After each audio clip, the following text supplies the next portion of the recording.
વલસાડના સુખાલામાં સંભાવ સત્સંગ પરિવાર દ્વારા 51 દીકરીઓના સમૂહ લગ્નનું ભવ્ય આયોજન. કુલ 577 દીકરીઓના લગ્ન કરાવી સંસ્થાએ આપ્યું અનોખું ઉદાહરણ.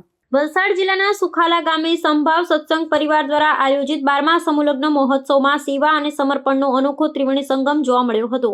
આ મંગલ પ્રસંગે 51 નવદંપતીઓએ શાસ્ત્રોક્ત વિધિ અને મંત્રોચ્ચાર સાથે પ્રભુતામાં પગલાં પાડ્યા હતા.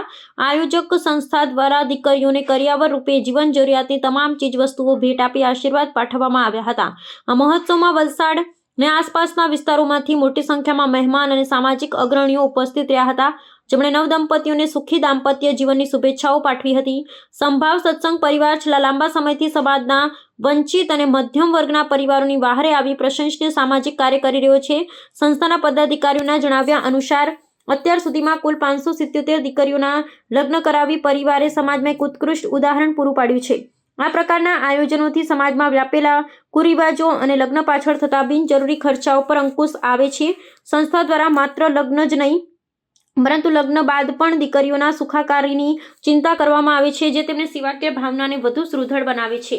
આ ભવ્ય મહોત્સવની પૂર્ણાહુતિ બાદ આયોજકોએ દાતાઓ અને કાર્યકરોનો આભાર વ્યક્ત કર્યો હતો, જેમના સહયોગથી આ સેવા યજ્ઞ અવિરત ચાલી રહ્યો છે. ઉપસ્થિત સામાજિક આગેવાનોએ જણાવ્યું હતું કે જ્યારે મોંઘવારીના સમયમાં દીકરીના લગ્ન કરવા ગરીબ પરિવારો માટે પડકારજનક હોય છે, ત્યારે સંભાવ સત્સંગ પરિવાર જેવી સંસ્થાઓ આશીર્વાદ સમાન સાબિત થાય છે. આ 12મા સમૂહ લગ્ન મહોત્સવે વલસાડ જિલ્લામાં સામાજિક એકતા અને સમરસતા પ્રબળ સંદેશ ફેલાવ્યો છે.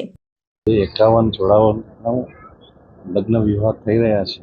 સૌને શુભેચ્છા આપું છું અને દરેકના જીવનમાં આનાથી સુખ, શાંતિ અને સમૃદ્ધિ આવે એવી શુભેચ્છા. દીકરીને પણ સન્માન સાથે આપણો મૂળ ઉદ્દેશ છે દીકરીઓને પરણાવવાનો. એટલા માટે ક્યાંય થતું ન હોય એવું કે દીકરીનો આપણે બેન્ડ વાજા સાથે વરઘોડો કરી અને એને સન્માન સાથે મંડપમાં બેસાડીએ છીએ અને પૂર્ણ વિધિ વિધાન સાથે એને પરણાવીએ છીએ.